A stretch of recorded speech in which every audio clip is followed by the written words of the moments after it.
All right, everybody, welcome back to the Open Road Podcast.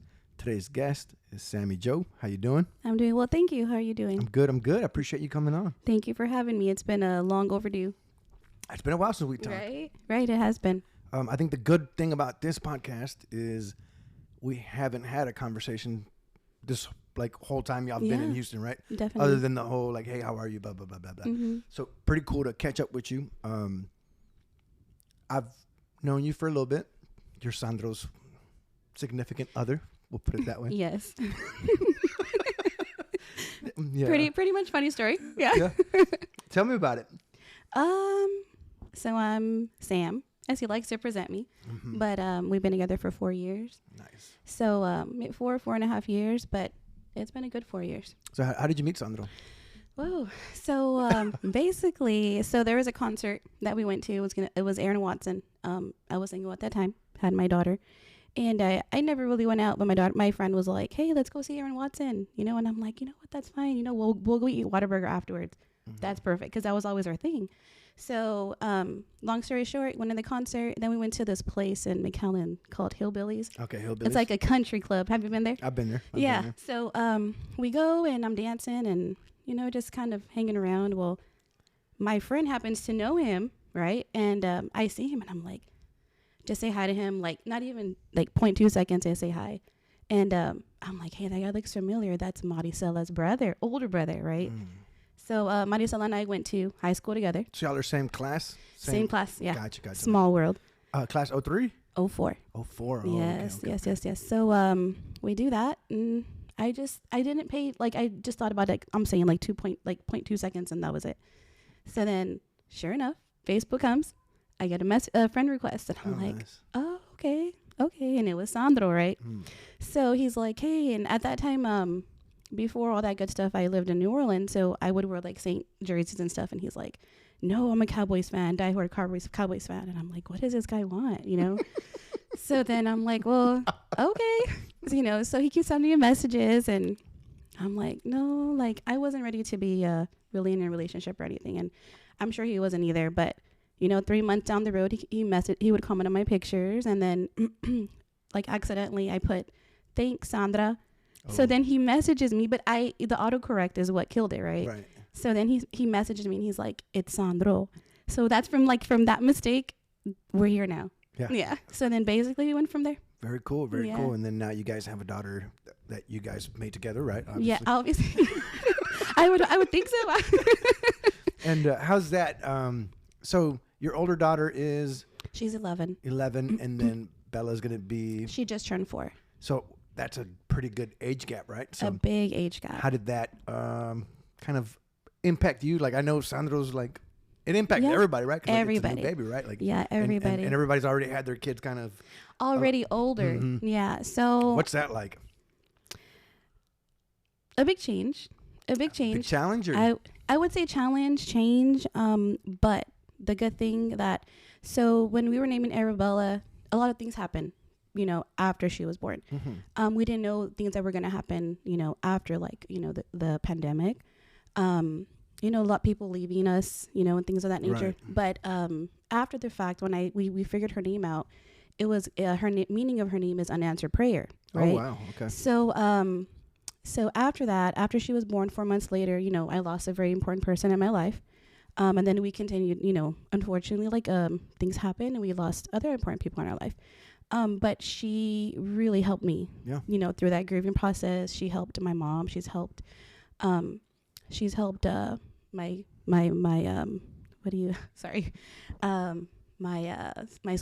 Gotcha. Right. See. So they watched her growing. They watched her from baby, and it was a very scary time. But she was part of all that goodness. She was the goodness in that scary time. She's like the glue that held everybody together, right? Yes. And even Sandro and I. So yeah. So it's very we're blessed, and kids can do that to you. I know you talked about hard times and grieving. I'd like to get into that if you don't mind. Yeah, absolutely. I think doors are open for anything. It's a good topic to talk about because you're not the only one, right? Yeah, no, definitely not. But you've already been down this road, right? So if you wouldn't mind, you lost your father, right? I did lose my father in 2020. Yeah. Gotcha. So fairly recent, about 4 years ago, right? Going on 4 years. And I mean, I know, like, Yeah. but what really was the cause of he got an illness or? So my dad had underlying health conditions already. He had heart disease. So, heart disease, diabetes, big in our culture. Diabetes is huge, as well as heart disease, high blood pressure. So all that stuff kind of just incorporates with the longevity. It kind of just alters somebody's age and like just their health in all aspects, right? So he ultimately, so what had happened was that it was during COVID time again. I was working, I worked at an OBGYN clinic, right? And so we really didn't want to visit them that much, but I would still like go home, take precaution, change, shower, disinfect everything. So this morning I just specifically, we had my daughter and I, Summer, because my daughter and him were like super close. He was like my daughter's second father. And we were all very close. So this morning, June 8th, right? That's significant. Remember the date, June 8th. So I called him in the morning and I'm like, you know what? After work, I'm going to take him groceries. We're going to go, I'm taking food, and stuff. So I called like around 11:30. I called my mom, right? And she didn't answer. So I was like, oh, you know what? They're retired. So they were still practically probably asleep, waiting for the novella time to come up. That was my thought. And no answer. So then around 3:20 came around. Sorry. 3:20 came around and my mom FaceTimes me and I was like, oh, just call me back. Like, hey, okay. Let me let them know like what I want to do after work. She calls me and it's frantic, just the current events that basically she FaceTimed me and that's when my dad had ultimately passed at that time. But she panicked and she called me back FaceTime. So I'm like, wait a minute. So I saw my dad in an aspect that you don't want to see your parent leave, So that happened. And I never knew what after that, I never knew kind of like what anxiety felt like or like closing my eyes and seeing something that I didn't want to see, And I figured like I've never really experienced this. Maybe it's just something that's going to pass. Well, to this day, it hasn't passed, But my dad ultimately passed of a heart attack. Gotcha. He was eating, my mom, their routine was they would wake up, they would watch a novella like around 2-ish, close to 3. He would eat little snacks here and there. He had those Mexican corn chips that he was about to sit down and eat, and they were laughing. And he choked on one. He ultimately choked on one, and that's what hearted the impact of the heart attack. So my mom it was a very traumatic thing. So it was kind of almost unexpected? Very unexpected, right, yeah. okay. So it wasn't even like people ultimately assumed it was because of COVID. Right. But not, and it wasn't, yeah. Right. That's crazy to think that way, How old was your dad? My dad was 72 and a half years old. Yeah. And I'm not trying to downplay anything, but 72 years, it's good. Yeah. Like definitely. we have to look at, I guess, the totality of their circumstances, right? And, if he lived 72 years, and I'm not saying nobody wants, Yeah, no, definitely. But that's really good versus, like 30, 40, 50. Yeah, right? I definitely agree. At that time, like you don't think about that. But then especially after, time kind of passed, maybe about months passed, me and my mom were talking and we're like, hey, you know what? Things were getting worse with COVID. It was ugly. When I worked in the health field and things were getting ugly, so I didn't work like a frontline health field, but like kind of clinic health field. And we would see a lot of things, we'd hear a lot of things. And I told her, I was like, his health was declining, Mom. Let's look at it as, it sounds ugly, but a blessing. Right. Because his health was declining. It could end up worse, Right. So it took a while to kind of think like that. It took a while to kind of speak about it. But grief hits you every single day. Right. So, but it gets a little easier to talk about, but not to forget. So. Right. So, I remember in the beginning stages of your dad passing, it was super hard for you, right? Extremely. I was really, really close to my dad. Like really, really close. And to this day, I see your posts on Facebook, and it's, some of them are about your dad and those memories, and I think that's cool, right? Like to relive those memories, and I think with the time you get into a better place in your life where you can, maybe it's like accepting what happened, right? Yeah, I would say, gosh, I don't even know how to explain it because okay, like so what I tell people, because I remember people telling me like, you need to let him go, and I'm like, hey, I've let him go already. He's not here. I don't see him physically every day. I don't talk to him every day, you know. But what I say is that I was born into this life with both mom and dad. That's all I knew for the past 36 years of my life. So you're going to tell me from one year to the next, where's my dad at, you know? It was morning talks. It was late night talks. It was, you know, we were super close, and it wasn't. And then people would, you know, assume too, like, oh, you regret. I'm like, I don't regret anything. I don't have guilt. Like I wasn't there enough, or, you know, sometimes it's like you weren't there enough. You didn't help them enough.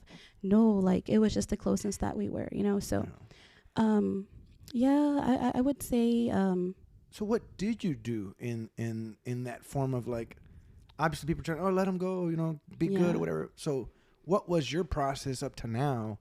Because, you know, I have my mom and my dad. I'm not been down that road, but a lot of us are losing our parents. Yeah. And eventually I will cross that line too, right? Yeah. But, and there may be a viewer now that's kind of like, you know what, kind of can relate to that, or just lost a parent or something. Definitely. So what is it you do in that process to, I guess, move on, right? Like, I mean, we're all going to move on regardless. We all move on. But I think it's important to maybe give someone an inside look of, like, okay, you know, this is what I did. This is what helped me. So yeah, definitely. If that's okay, I don't know if you'd share something. Yeah, like that. Definitely. So I love music.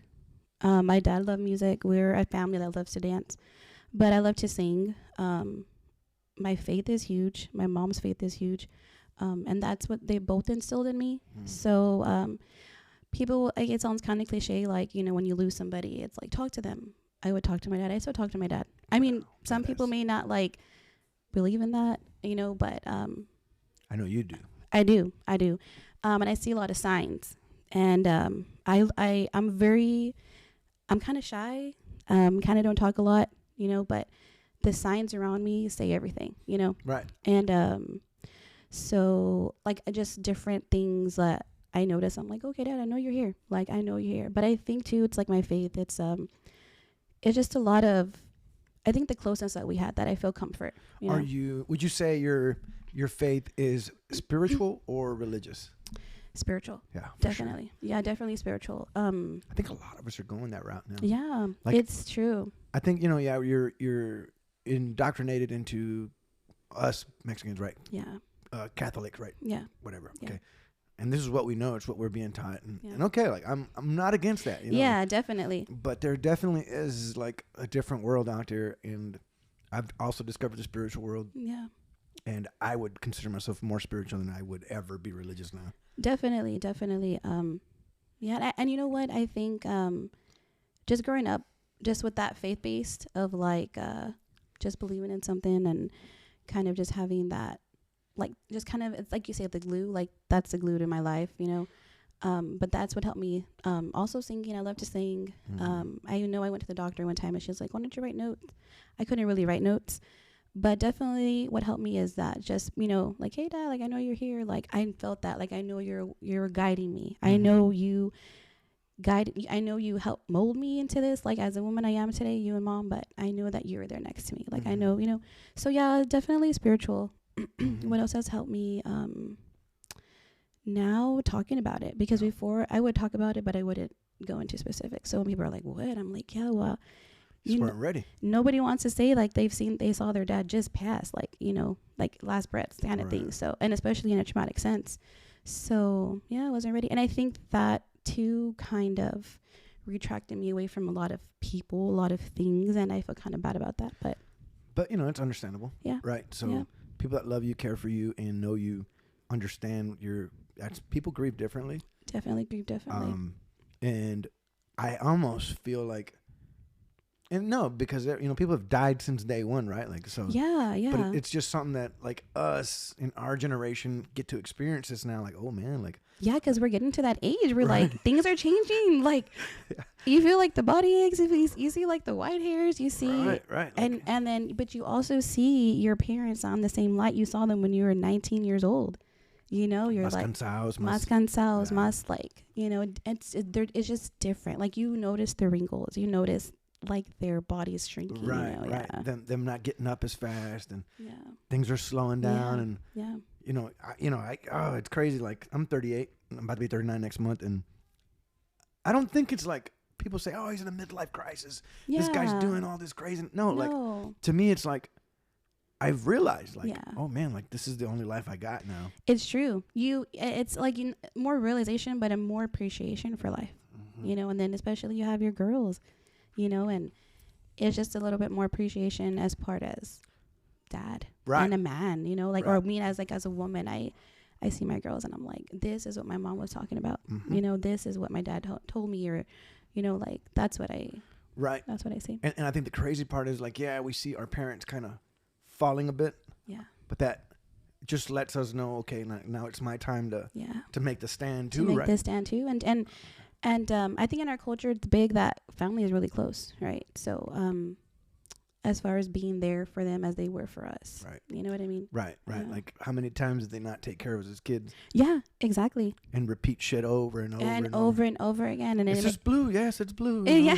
And they would never get mad, right? Like, I remember that shit. Yeah, it's true. And now they're getting to the point where, like, my dad, I can see some. I think he's 7. No, I don't know. He's born 1958, so whatever that makes. Okay. A little bit shy of, like, I. So he's getting there, and it's like I see him now, and I'm like, man, like if he's, you know, like he's getting a little old now. Yeah. And I can see where maybe people get frustrated. Like I can see like maybe my mom, my brother's kind of like, my dad will say something and like, dude, you guys got to realize, like he's older, right? Like, Like, and the thing too is that, like, what I notice about my mom now is that their mind is so clear, but what doesn't help them is, like, their body, like, it's not the same as it was. So that's what frustrates them too. And I think other people get frustrated because you're like, hey, you used to do this and you used to think so clearly and fast, and now it's different. Right. It's so different because you're so used to this guy just being good all the time. Right? Like, he's always good. Like, he's got good ideas. He's leading. Super strong. Like, he's not gonna. He won't complain. He'll do it again tomorrow at 4 a.m. in the morning. Yeah. And I feel people forget that with. And I'm just saying in general, right? With older people, just like, dude, you know, like these people are getting a little tired now. Like, they've been doing this for a little bit. Yeah. And they're not as sharp as they were before, but like they've earned that right to like, to, you know, like to fuck up, you know, because it's true. They've been doing good so far, right? Like, and it's not fucking up. It's just like, give them a break. Yeah. Like, they're not gonna be perfect. You know? Like, I think we expect that because it's what we're used to, right? We're like, used to. This person's good all the time, but like, health is declining. So it does. Yeah, it's crazy. Through my spiritual journey, I'm kind of like, my parents are kind of joining it now, like, and it's been such a change. Like, they believe in their religion still, but it's like they're starting. I'm not saying converting, but they're starting to see like this other side of the spiritual world, right? Like, it's so awesome to like. There's another side of like thinking of just like, oh, they're there with you. Or like, I understand what you mean. I just can't explain it. Right. Yeah, it's hard to explain. Yeah. Like, it's definitely. Where are you on your spiritual journey? I think I'm still in the very beginning of it. Like, I'm still trying to discover what I'm thinking, or what I think, like, right now it's just basically because of my dad, you know, like what I feel in that sense. I'll give you a big tip. Okay. That I think will hit hard. I think when a lot of us are entering the spiritual world and we're seeing it for the first time, it can be scary, right? Yeah, it you know what, it can. And I think that's what gets people like, oh no, I ain't doing that. Yeah. Oh no, because no. Because like first off, because you say that, because there's good and there's bad, and me and my nature, like, I don't want and it's not that I'm like a firm, like, you know, but I know what's out there. Like, I know what's out there because I hear what's out there, but I'm like, nope, I don't know. I don't want to know about that. You know, like, I don't. Right, because it's scary. Yeah. Because it's the unknown. Right. So everybody's scared of the unknown, and then it comes down to this. Like, I'm gonna go to sleep tonight, and I don't want to dream any of that shit. Like, I think that's where most people, like, the spirituality hits them harder, right? Yeah. Like, I don't want to be thinking of that. And like, what could, and, you know, I believe in God. I believe in God. God save me. You know, like. Yeah. Amen. Yeah. Yes. No, but it's true. Because I feel like that I had to do that where I was like, you know what, like, fuck it, let me go into that. Yeah. Like, let me see it then. You know, like, if that's what it's gonna be, like, I'm in it. Like, let me see what I need to see. Like, whether it's scared, whether I'm 3 a.m. and I woke up, and I'm freaking out. Like, like, it's. Totally. And you know what has happened, what's open, like, what's kind of because okay, so growing up, I grew up Baptist, right? I was baptized Catholic, you know, We went to Baptist. I'm a very firm believer in God. You know, everything in the mix, right? And my Lord and Savior and all that good stuff. And so I think I discovered it when I met like you, and we would talk to Maricela, you know, and I'm like, hey, Maricela. Shout out to Maricela, you know. Hey, girl. No, but for real, like, she kind of woke me up to a lot of things too that I'm like, wait a minute, like, hey, I think that, I've seen that, I felt that, like, I've heard things, or like, and it's not so much like, ooh, ghost, but it's something that you have to understand, or kind of like experience in order to understand a little bit of it. Like I'm telling you, I'm still very like baby steps. So I feel like I'm there, like baby steps, like you know, very point at the beginning. Right. So and I think we are. I mean, yeah. There's people that are probably further in their journey, but yeah, the fact that you like are taking the steps to, I guess, get yourself there, right? Like, yeah. I think that's important. Yeah. And speaking of that, like, was there any, like, you know how like the universe will send you signs? Oh, you know, okay, it's crazy. I was going to school, right? 36-year-old going back to school. What the heck? You know, I was afraid. I'm like, I want to be with all these youngins. I'm going to be the old lady that everybody wants to get the address from, you know, like just kind of a weirdness. Fucking grandma next to me. Exactly. basically. No, but that was cool. Like, you know, it was cool. But, so first day of school, right? I'm like, shoot, this was a big factor. They're calling row, right? And they're like, Jorge. And I'm like, oh, my dad's name's Jorge. And I'm like, okay, whatever. I'm like, oh, that's a sign. His middle name, Alberto. I'm like, okay, wait a minute. Like, I was so afraid just going back to that I'm like, what other sign can I have than my dad's actual name, like, being called out, you know? And I'm like, who the heck is Jorge Alberto here, you know? And so right away, like, after that, I called my mom, and she was like, your dad's with you, Sam. Like, what other clearly do you want, you know? And I'm like, the universe is speaking to me. Like, his name was actually, like, I heard it through my whole school time. And I'm like, what else do I want? You know, the universe spoke to me, you know? Got accepting it. And then it happened to be my mom's name, like one of the ladies in there too, her Dahlia. And I'm like, okay, wait a minute. Like, my parents are like, my mom's here, but like they're physically in my class, like their names like are just spoken out every day, like of class, you know? So that was a big factor too. Like, it was a weirdness. I don't know, like, if that makes sense to you, but. Oh no, perfectly. Like, so when I do these psychedelic journeys and trips that I do, and I'll see something in that world. Yeah. And then it'll automatically, like, somehow the message will get relayed to me in the real world. Yeah. Where it connects both. And I'm like, oh. Yeah. Have you ever had, like, okay, so since I was small, like, I would see something or I would be somewhere, and then, like, a couple of months later, like, it would be happening in my life. And I'm like, what the heck? Like, I never really understood it. And then, like, my adult life, like, things like that happen still. And I'm like, is it like this happens to everybody? Or are you saying, like, deja vu?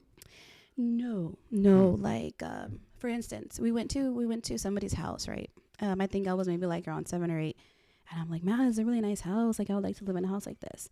Well, like, a couple of months later, like, it happens. Like, I'm living in the house, and I'm like, so, like, my life has just been, like, kind of like that. Like, I'm like, hey, I'm going to play a ticket. And, like, I don't know what that is. Like, things just like that happen. I don't know. So. I know what you're talking about. Like, things like events that my mind, I'm like, this is going to happen. And it happens. And I'm like, what does that even mean? Like, it's just like, does that with everybody, like, just like wanting something, like and now I feel like the term would be manifesting. Yeah. So we can do manifesting. Or let me pour some orange juice real quick. Yeah, definitely. I'll take a drink. You're on a fucking good topic. All right, you want me to slide over the tequila? Sure. Or you want vodka? Oh, that's it. The tequila would be good. So, in my opinion, this is just me, like how you're saying, right? Like, manifestation. I wonder if it's just the higher dimension you giving you signs or clarification that you're on your right path, right? Right? I don't know. Or is that manifestation? Or is that even manifestation? Right. Or is that like the fifth dimension you or the higher dimension you, like, sending you messages down here like, hey, motherfucker, you're on the right path. Right. Could be. Yeah. It's true. I don't know. Actually. I don't know. It's I don't know. Like, I would want a better understanding of it.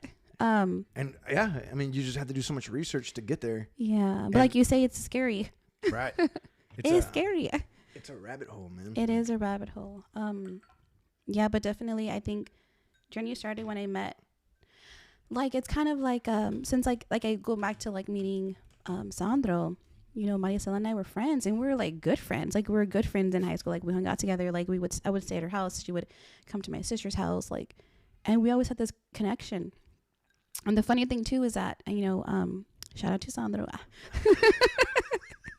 Shout out to Sandro. But when I was Piche pelón, como dice Jenny Rivera, right. Coming at you live.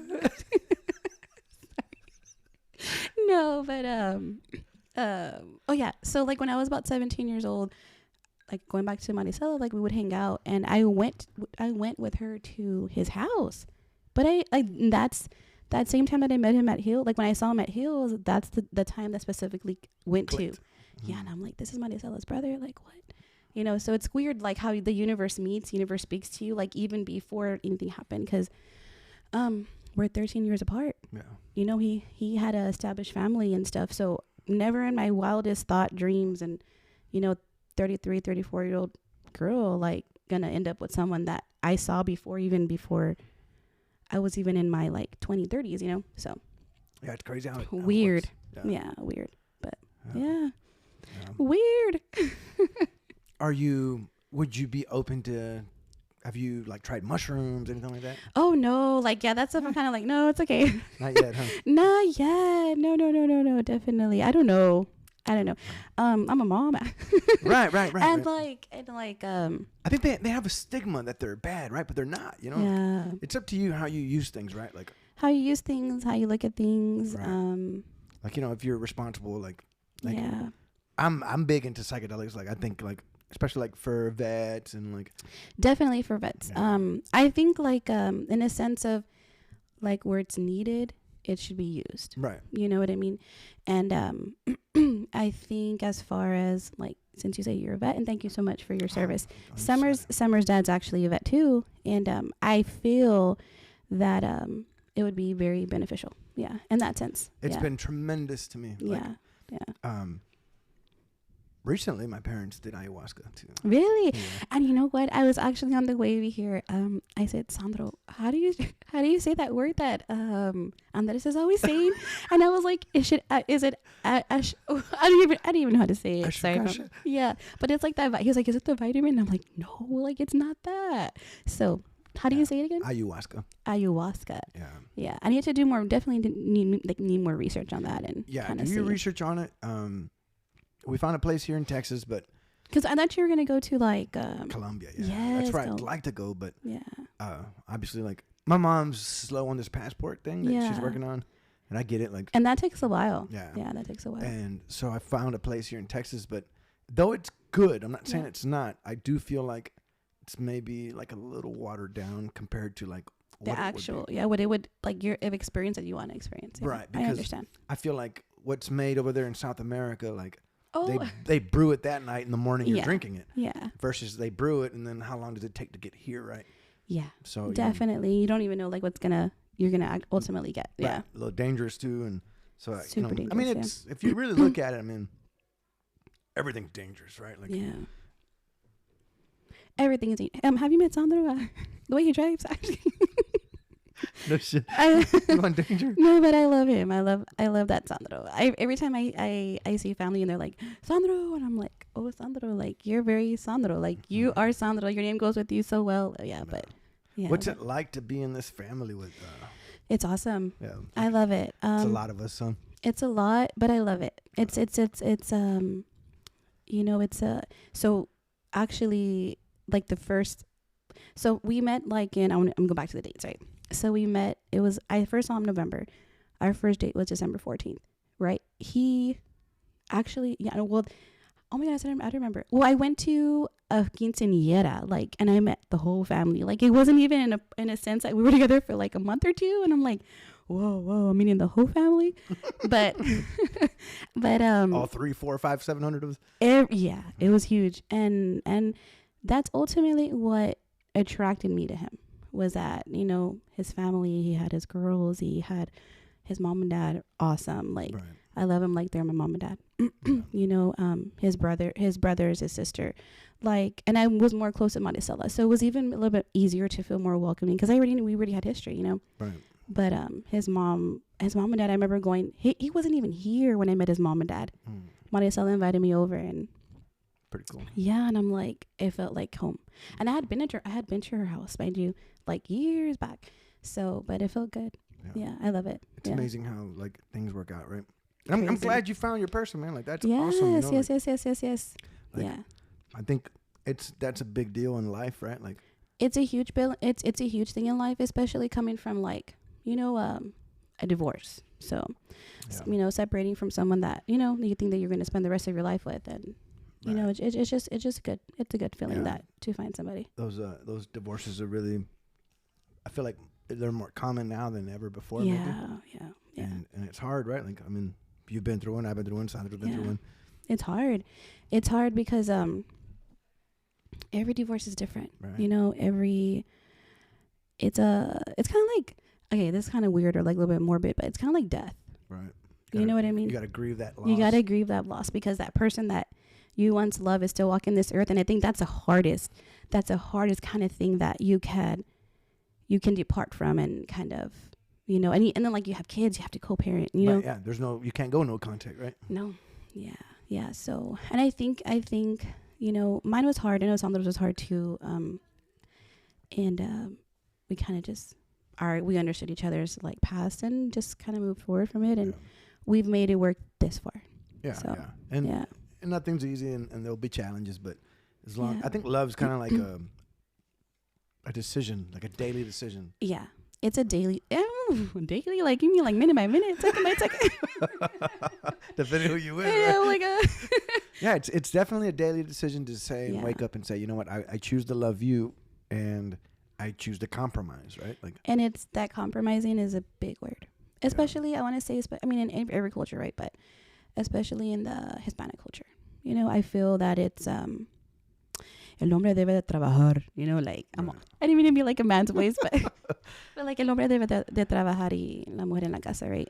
So that was another thing that it was kind of scary because, you know, he was older than me. Right. So I'm like, what does he expect out of me? Like, I tried to like make tortillas, and so my Spanish is not even that well. Like, what am I going to do? So yeah, no, but yeah, it's I think it's the American way now, right? Like, this is the Western world we're living in.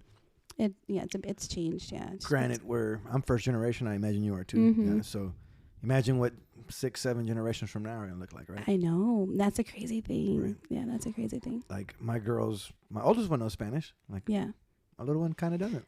My girls don't know Spanish. They know frijoles. Right. And, and that's the way we're going, right? Like, and then though, it's our job to keep them and show them tradition and language. And I mean, hell, we grew up.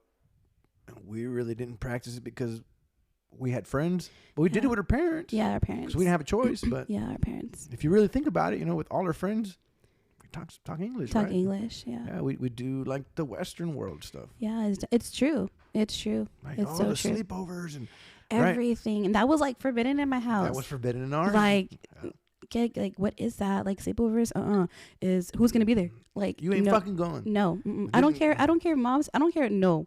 Yeah, that's what my parents were too. Yeah, I'm glad they were, man. Like, me too. Yeah. Me too. That's one thing I'm continuing with mine. Yeah, and I told mine. I said, you guys don't need to do sleepovers. Yeah, it's true. Fuck it, you guys got each other. Like you don't need sleepovers. Yeah, that's so true. That's so true. They go to Eli's house. Yeah, Ela chiquita. Yeah, they get one because I go too, right? So yes. I think it's different. It just hits different that way because. And Linda's awesome with them, so yeah, she's good with them, so that's even better. Like that's even better. Like you have that confidence, right? And now you know what? I take that back. I did have like my cousins that I would go and like but it was only one cousin, and like it was just like and you still got to be careful there because you do. Those are the people like that you don't no. Yeah. Right, like I've heard so many stories, you know. Yes, I've heard. I'm working in middle school, and the stories that I hear are just like. Mind-blowing, and it's fucking savage world out there. It's savage world, and we kind of went to that middle school and high school like at the same time. So different. Yeah, for sure. So different, like 11, 12, just I don't know, it's so different. Yeah, like it's different, but it's the way it's going. Like like you have to just roll with the punches. Right. My girls have phones. Like, and it's up to me, like fuck, like show them what it is, like show them what it can do. Like, there's technology out there. Like, do I let my kid have the technology or not? Yeah. Or do I show them the technology and then just fucking like show them like what things can happen with this technology? Yes, and you know what the thing is that like you never know if you're doing anything right as a parent. Right. Like, and you're like, am I? Right. You know what I mean? Like, I don't even know how to explain it. Like, right, because I can't go back to what my parents would have done because that technology wasn't there. Yeah, it wasn't there. Right. I mean, like we didn't have any. All we had was Tetris and like that Nokia phone. That was it. But those were still in high school, right? Like the Nokia 3390s didn't come till like I was like 10th. 9th, 10th grade, something like that, right? Yes. Like we didn't have the smartphone back then, right? No, we didn't. And it's like, man, literally the world is at their fingertips and they don't even know. Like, and I tell my daughter, this phone can either break you or make you, and you need to be that person that chooses to make the right decisions. Right. You're absolutely right on that one. Because in school, there was a lot of bad, when we're in school too, right? But, and maybe we didn't know about it, but, like those phones have broken kids, have broken kids' futures. Made them suicidal. Yes. Taking lives, suicidal. It's sad. Yeah. And I always tell my girls like Roblox, I can play Roblox. And oh my gosh. Yeah. So I have an account with them and I play with them and we'll go in there and I tell them, I was like, how many of these little players do you think are kids? Like they're all kids, Poppy. I said, okay, look at my character. Does that look like a, and they're like, oh. Yeah. So you see, I'm an adult and I'm on here with you guys. Yeah. You got to understand that these could also be adults. Yeah. And you don't even know. Mm-hmm. And so whatever messages come up here, like, don't respond. Don't respond to it. Don't tell me about it. Like Poppy, I don't even know there's a feature to take it off or not. I don't think there is. I don't think so either. It's just, you never know. You never know because. But I feel comfortable knowing that I play with them. And I'm telling them like, okay, like you see these messages, people can write you here. Yeah. And they're like, oh, okay. Like, nah, we don't. They know, and you know they're smarter than you think. Yes, and subconsciously, like they think, like my daughter, we're always speaking about we get kids that get do vapes, and like that's automatically like they're suspended, they don't go back to school and things like that, and drugs and just so many things, right? And I tell her, I'm like, that bad decision is gonna ruin you. So think about if you take a picture, if you talk to somebody, or somebody sends you a picture of someone that's not appropriate. You could get in trouble. Right. And if you're on Roblox and you speak to someone that you don't even know who, they could find your address. They could see where you are. They could locate you. They could take a picture from your room and locate it or see like where you bought it at. And I'm like, there's a lot of weird people out there that you would never even think of. So you think about that, like think about it and remember what I'm telling you. Cause you'll remember one day when you're in the shithole, right? So like you say, like you tell your girls, they remember like my dad said this, it wasn't good, and we trust, I guess, we trust enough that we instill that in them to remember that. Because we are at the age of the information. Like, it's right there. Everything. But the only crazy part is, like, the information can be false or true. We don't have a way, like, we just have information. Yeah. Like, for the most part, I'd like to believe that the internet's full of good stuff. But it's not, right? Yeah. Like, it's how you utilize it. Mm-hmm. If you're intentionally going to do something bad, you're going to get bad things. If you use it just to like, be like, hey, like you're going to be okay. But I mean, do I think it's a great thing? Hell yeah. Yeah. Because like, man, how tall are the pyramids? I don't know. You know. Yeah. But I can find out in less than 30 seconds, right? Exactly. What happened yesterday in this time frame. Yeah. Right. I think that's what's so powerful about the internet. And my excitement now is quantum computers. Oh yes, like, I heard. When those things come out, Like I don't know how deep you've dived into. I haven't dived. I just kind of like when I kind of go see kind of, but no, I haven't. I don't dive deep into things. Like I just kind of like, oh, that's awesome, or like I go deep. You go deep, yeah. No, I know you go deep, yeah. You're good. So with quantum computers, right? So right now we have artificial intelligence, right? Yeah. And the cool thing about artificial intelligence, it could do a lot of stuff, but it's who's controlling it. Well, here's the thing. Like, so this is how it works, according to what I've watched and my research. And I'm no expert. I mean, I know you guys think I am, but right. You're more expert than me. Yeah. So, artificial intelligence, it knows information, and so it can write you an essay based on all the information that's out there. It collects information, it gathers it all, right, and it can put it together. But it can't decipher whether it's right or wrong. Like what it does, I guess it takes what most people are putting out as information, but it doesn't really fact check itself, right? That's true, yeah. Not yet. Yeah. When quantum computers come about, then it will. It's fact checked, yeah. Or like it'll let you know, like if it's not. Right, because because there could be so much information that's pumping back and forth and it will be able to fact check itself. And then it's like a lot of trial and error is done right now, right? With just regular computing. Yeah. We're like, okay, we need this type of chemical with that chemical to get this. That's crazy. But when we put quantum computers in, it's like, well, you know what? Throw all the chemicals on the palette, throw all these combinations, throw it all Everything's together. Everything's going to be. And then, boom, within seconds, you'll be able to get all these results. Yeah. And that's going to change a lot of shit. Like it changes a lot. That definitely would change a lot because I think it'll change everything. Everything ultimately. Gets changed. Yes. So that's, I think we're at the age of humanity at this point where we're either A, going to fucking destroy ourselves, or B, like we move into a golden age of humanity where you know everything, that I know everything, that. So if we can link that and get it, like, for example, like, oh man, I don't know what this could be, right? Like, I don't know how to change this tire, for example, or anything. Mm-hmm.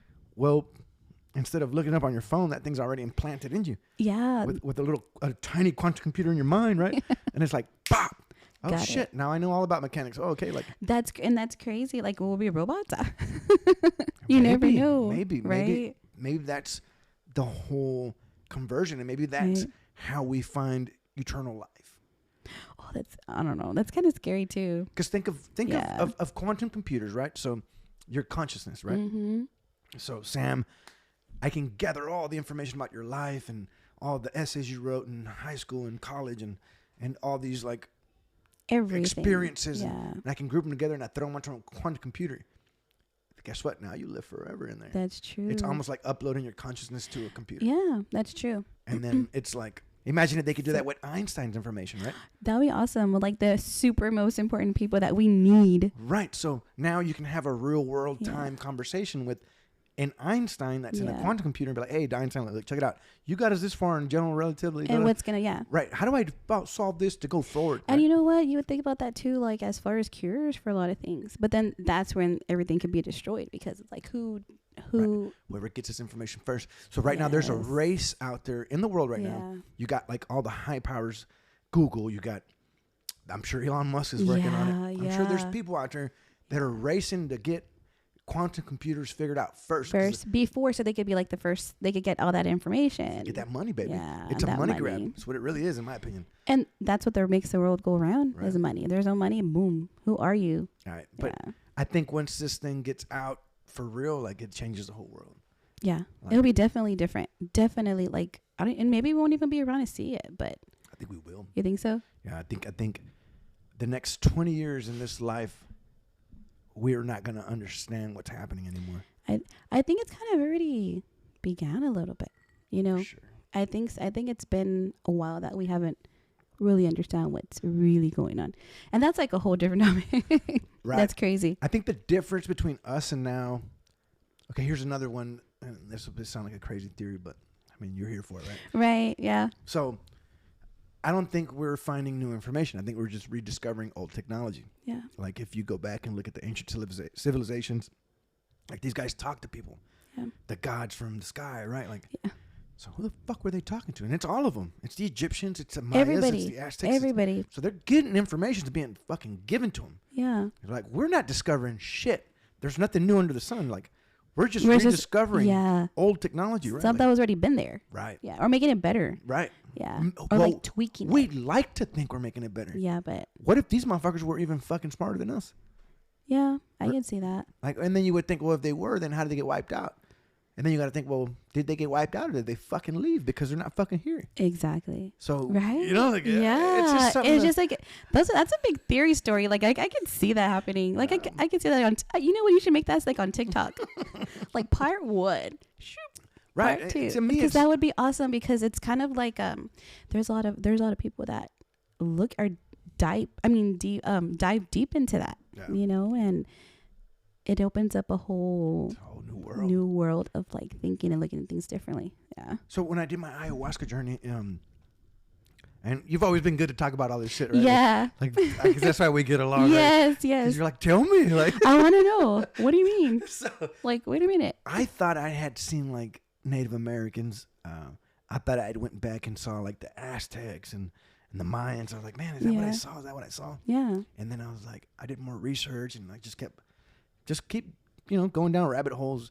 And then I came across the Anunnaki and I was like, whoa, wait a minute. Like, maybe those were the people I was seeing on this trip. Like, yeah. Those are the people that I fucking encountered. Like, that could have been them. So, like, what was your encounter? Now I'm switching the questions on you. No. So, I went and did ayahuasca based on the fact that I was going through a divorce, and I was like, man, I need to find clarity to my answers. Yeah. And I was on the whole, like, do I stay? Do I go? Do I, like, whatever had been done to me, cool, got it. But I had to make the decision whether I stay or go. Yeah. And then I was like, you know what? Like, I can't make it. Like, I need to get some answers. Yeah. So I started looking at therapy, right? Like, in my head, I was like, okay, like, and they're like, man, I can't go to a fucking therapist. Like, I got to be my own therapist. And but wait, therapy is good, though. It's for, like, good. For things that are... It's good for people that believe in it. Yeah. I didn't believe in it. Yeah. So that's the difference, right? Like, if I don't believe in it, then it ain't good for me. And it's not going to work. It won't, exactly. It's not going to work. Because I told myself, like, man, ain't no therapist going to fucking fix me. Like, I got to fix me. Yeah. And then I saw self-therapy, and I was like, oh, that's where ayahuasca popped up. And that's when you went into things a little bit more. Right. And then I did the research, and then I went, and, man, I get there, and I talk to fairies, and, like, it's really just showing me my problem. Yeah. And it's let me see it from different angles. It even let me see it from the other's perspective, right? So you saw it. You saw, like, this. Okay. So, like, my question is like, okay, so, like, when you go through a divorce, you feel like it's not you. Like, you automatically, as a person, you're just self-defending yourself, right? It's not me. It had nothing to do with this. Like, but did you see it from, like, things that maybe you, as far as, like, an individual? Yeah. You did? Oh, okay. Because I was able to see it from her perspective.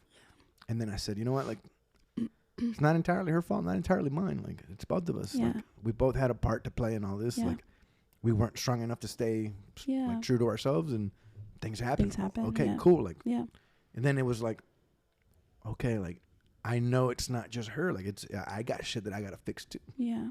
But the damage was too hard already. Yeah. And that's a big step too, because I feel like maybe you don't see that until it's at that point, but then you had this, so that's good. And I could have had a choice where, like, you know what, we'll go back and we'll come back in and try to fix all this, but I think after certain things are done in life, it's time to move on. You just can't. It's chapters that need to, like, you feel that need to be closed. Right. Yeah. And that's the answer that I was looking for. Yeah. Like, okay, what do I do? Like, at this point, like, and I think what hurt me the most is, like, knowing I'm not going to see my girls every day. Yeah. Like, knowing I'm going to get them half the time now. Yeah. And that sucks. But I think it was a necessary evil. I don't bad talk her at all. Like, no, and that's good. And you know what? I think as far as, like, I feel like I'm an advocate for, like, co-parenting on divorcing. Like, I'm on someone that's divorced because I've been through it, right? That's good that you don't do that. Right. That's good that you're doing that. She keeps her place as a mother. Yeah. My respects to her. At one point, I love this woman with all my heart, Of course. So how can I, like, now be like slander her name? Like, no, okay, you know what? Like, shit didn't work out between us. It's cool. Let's develop a plan for these kids now. I'm not gonna say it was easy because obviously it's not, like. No. And I'd like to imagine she went through maybe some hard times too, right? Yeah, of course. Maybe she did, right? Yeah. But hopefully she's found her peace. I found mine. Yeah. And that's it. That's where it goes. Yeah, that's where it goes from there. Yeah. Like, now, if you tell me 10 years from now, work it out with her again, no, I wouldn't. Like, yeah, you already know that. Yeah, it's done. And I'm sure she feels the same way. Yeah. And now we just keep a mutual respect about each other, and that's fine. Like, and I think ultimately, to keep the peace, sometimes people just want to. I just feel like divorce is a touchy subject, right?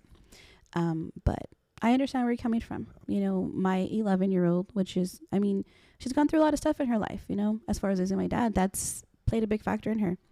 But as far as when her dad and I separated, he's an awesome father, like I tell her, Mama, we didn't work out, and it's not because of you. Right. It was just things that us as adults didn't make sense of, he's an awesome father. And that's one of the reasons too, like, I wanted, Sandro and I worked out well because, Sandro works a lot, but he's a damn good father as well.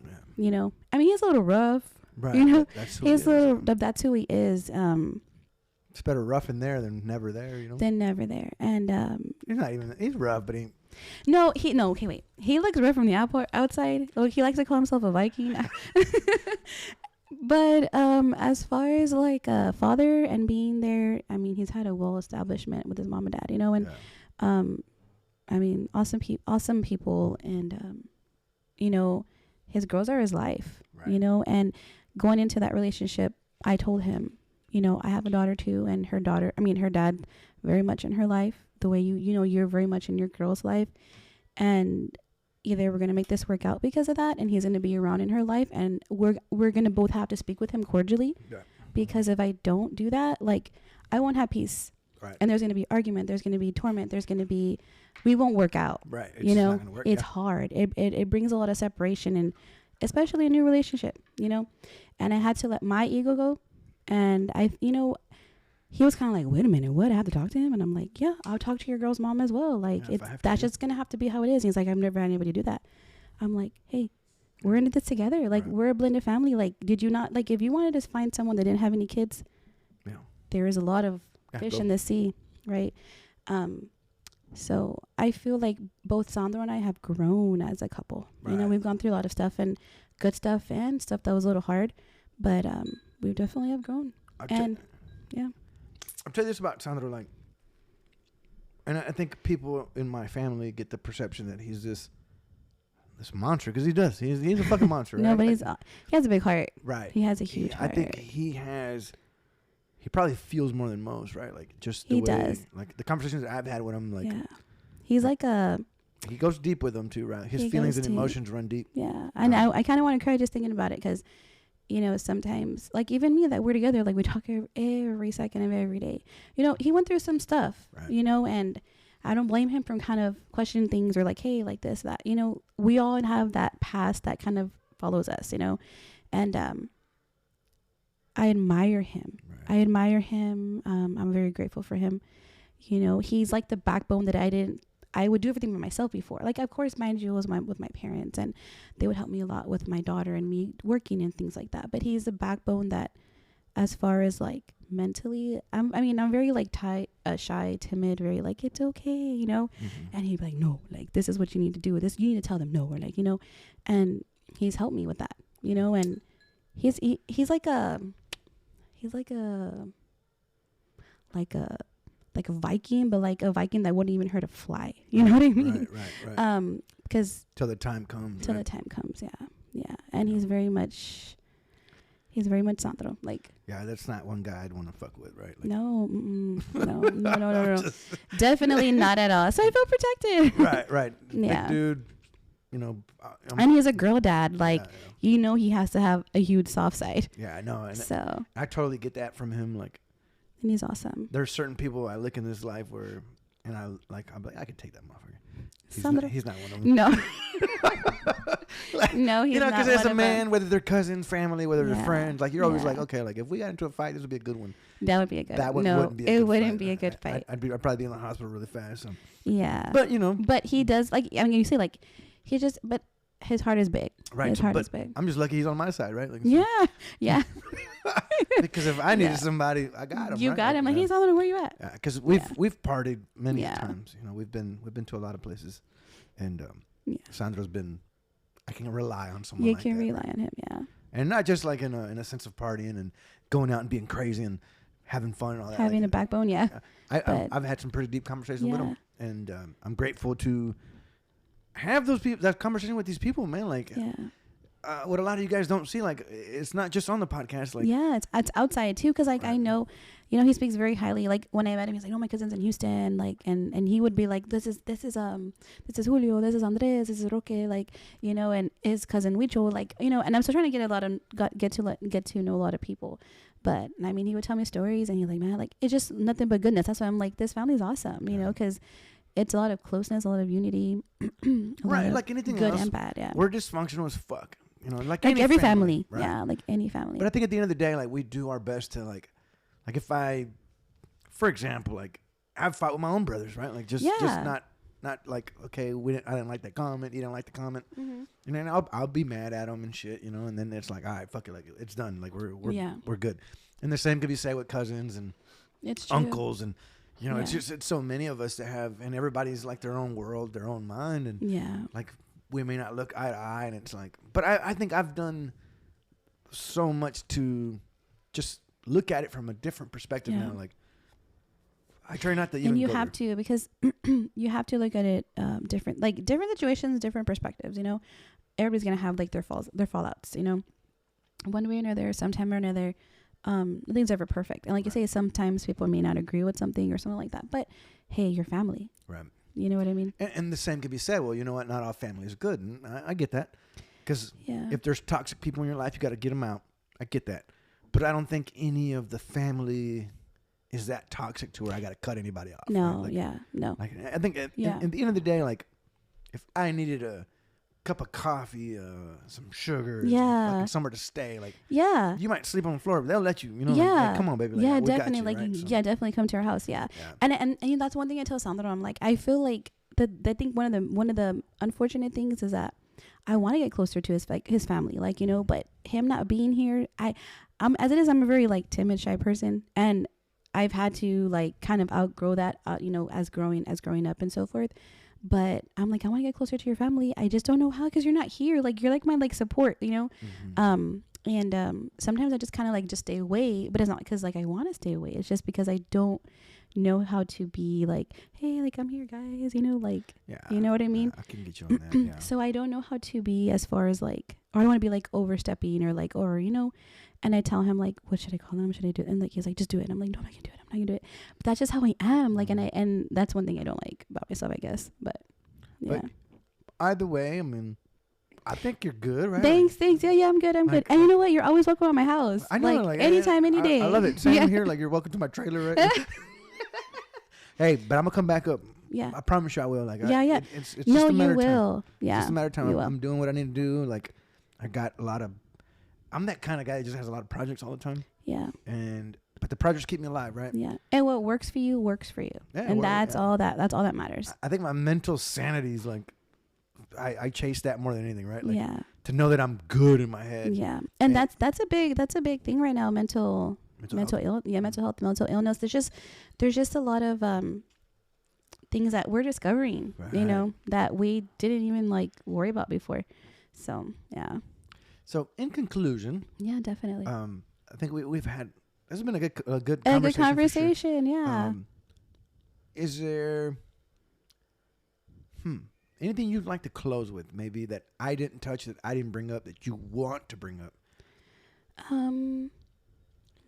Do you? No. I think we touched on a lot of stuff. And I appreciate that conversation about your dad. I think it's getting a lot better for you now. You know, like, I've seen you kind of just throughout the years already, kind of like, you know, you're doing good, dude. Like, accepting it. Death is hard. Death, unfortunately, is inevitable. Right. It's telling me, and that's promised. And that's something that's promised. Yeah. Isn't that crazy? Like, it's crazy. Sometimes I'm like driving in my car and I'm like, one day I won't be here. Right. You know, and I feel kind of bad because I tell my 11-year-old, my Summer, and I'm like, one day you're gonna remember this conversation with me, and it's gonna stay in your mind. Just don't forget that, like, you know, because that's you just kind of go over. I mean, even now, like, you have your parents, you still go over things. Like I said with my mom, like I'm like, well, my mom said this when I was like this age, I remember this, or you know. And have you had like a death conversation with your girls yet, or no? Well, Summer, because with Summer, I have, and death scares her, and I'm like, don't be scared, like, don't be scared, Mama, because you know that this goes back to like religion and stuff. Like, you're gonna see me one day. Like, you're gonna. And I think the scariest thing for me is that if I were to leave this world, what happens to her? What happens to both of them? Yeah, you know, I know they have a loving family, but there's no. But I'm not here. Yeah. Right. Yeah. That's what I battle. Right. That's the thing that I'm like, what's gonna happen? I hope, the only thing I ask for, that I live long enough to see these girls get to an age where they understand, they're capable of maybe hopefully providing for themselves. Yeah. That's a big thing too, like just being a woman. Right. A woman, yeah. Like, and I'm big on the whole, like, okay, I want them to be independent, but I don't think they should just be independent either, right? That's true. Like, they should find hopefully a partner that they find that's loving, understanding, and they can follow that him. They could follow him, and not so much rely on him, but you need that companion. You need that person. You know, you need that someone that's gonna be there to fall on at the end of the day. Right. You know, like they should pick a man that they like, where he's going, his vision, is clear and good. Right. Good intentions. And they can be like, you know what? I want to be part of that too. Or they meet a man. I mean, fuck, they could be lesbians. I don't fucking know. Whatever. Yeah. Whatever partner they whatever get. Happens. Shit, yeah. But that they can both share the vision, share like what they want and the common interests and goals, and they both achieve it, right? Like, yeah. And if obviously out of the two, somebody's got to lead, you know? Like, it's true. It's true. And you know why we know that? Because we've been in like marriages that are like that, and you kind of feel like, okay, this is what happen. What has to happen. Mm-hmm. But I feel like they're women. I mean, they're little girls or they're little girls, and they're gonna grow into young women, and then older women, and all we can do is just be there for them, because no matter what we do, they're gonna make their choice. Right. You know. Right. And that's the hard. I think that's kind of even hard to say, because we could be like the perfect woman at home, and be like super clean, and that's gonna be totally opposite. Right. So. Right. It's wishing them the best. It's wishing them the best. Being setting the best example you can. Being honest, right. truthful, and respecting yourself. Right. And stand your ground. Right. Yeah. And it goes for both. Like. Yeah, it does go for both. I wish it wasn't that kind of world, but unfortunately, it's like there's gonna be people out there that will take advantage of you. Yeah. There'll be people that are gonna hurt you. There's people that would do anything to fucking kill you. Right? Yeah, it's true. There's those kind of people. That's just the facts. That's just facts of life. I think that's what.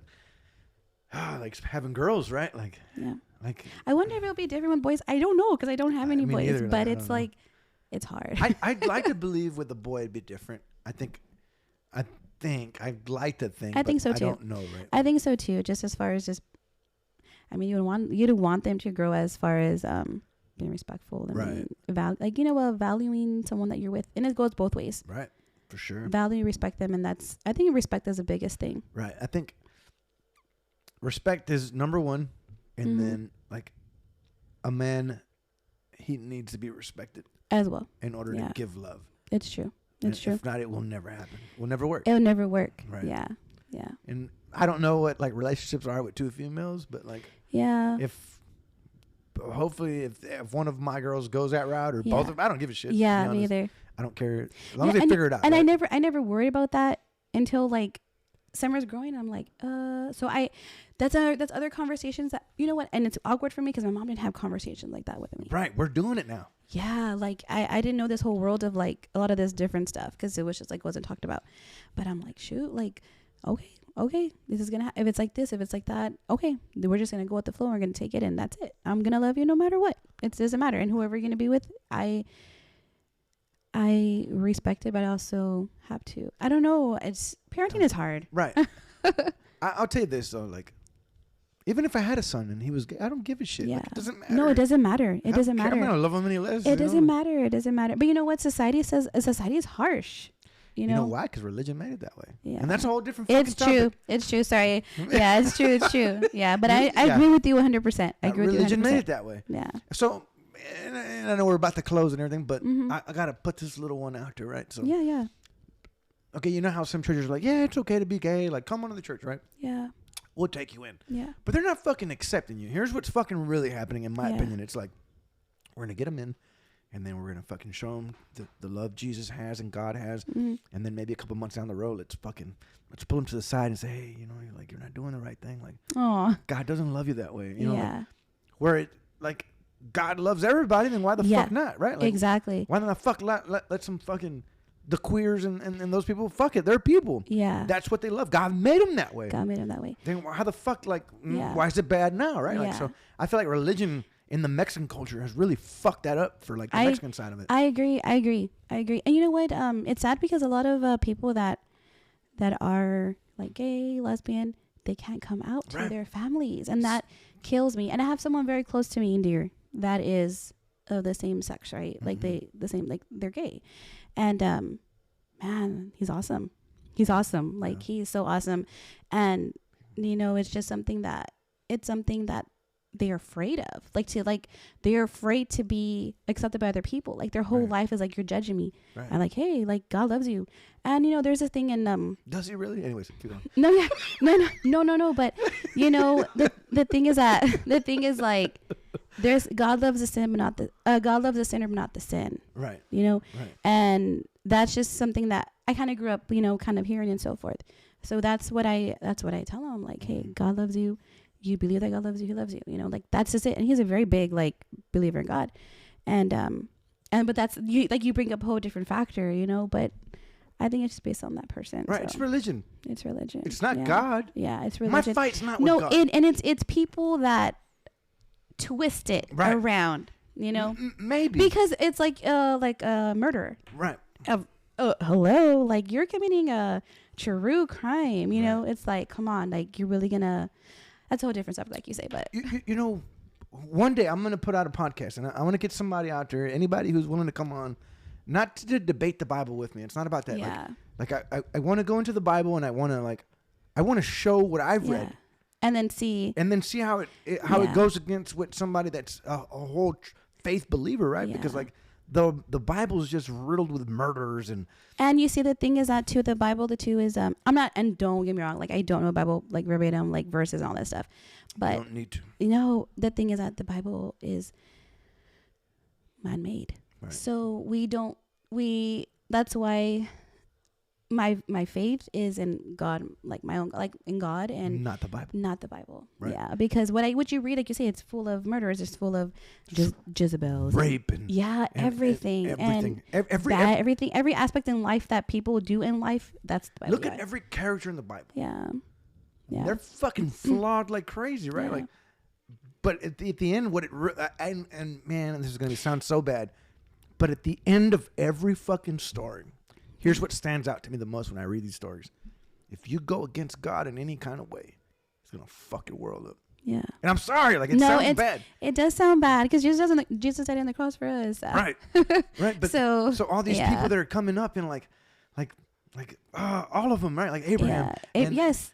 There's like endless stories. You go against me and I will fucking, the wrath of God will come down and fucking eat you. Like it's so harsh.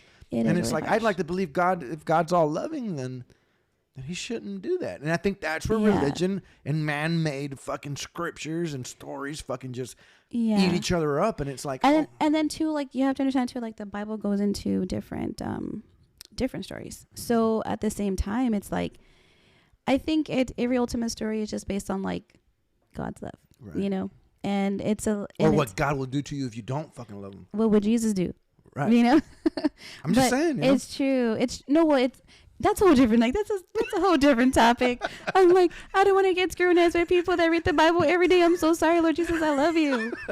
Okay, that's just my own personal feeling. No, I know. But I'm not going to apologize for what I said, because I believe, like, everyone has an opinion. They do, If your faith is in the Bible, good on you, man. Like, everybody needs something. My faith is in God. My fight's not with God. Yeah, my fight's with the book, right? Like, because I don't. And you're not alone, because a lot of people question it, and there's a lot of different verses of Bibles, right? So and to me, like, and I've had people that are like Bible believers that tell me, Andres, you're going to hell, and I just look at them like, okay, like, you're gonna judge me like that, and it's cool, fucking judge me, I don't give a fuck. Yeah. But you're living your life based on a fucking book that you haven't even fucking read. Yeah. So you don't tell me you fucking. And they're not God. Right. And but it's like you base your whole life on this book that you have never even read. Yeah. You've just gone to church a few times, gotten a few verses from it's some true. fucking guy. It's right? true. Like, It's true. No, it's true, because there's a lot of people that read the Bible religiously. Like, they know like you say, oh, do this. I am not one of those people. Right. But it's just faith based. Right. Like, your love is with God, not like you're not against it. So yeah. But that would be awesome to talk to somebody like that, because that really, like, you'd be like, wait a minute. There's somebody out there that wants to come on, and again, it's 100% respected. Like, I'm not gonna. It's just two people sharing two different viewpoints, but I'd like to get somebody on there. But in closing, I appreciate you coming on. Thank you so much for having me. Like, this talk was everywhere, but I liked it. Yeah. It's kind of like my life is just fucking everywhere. Yeah. Thank you so much for being on. Thank you so much for having me. I appreciate it. Thank you. Thank you. We'll see you guys later. Next video.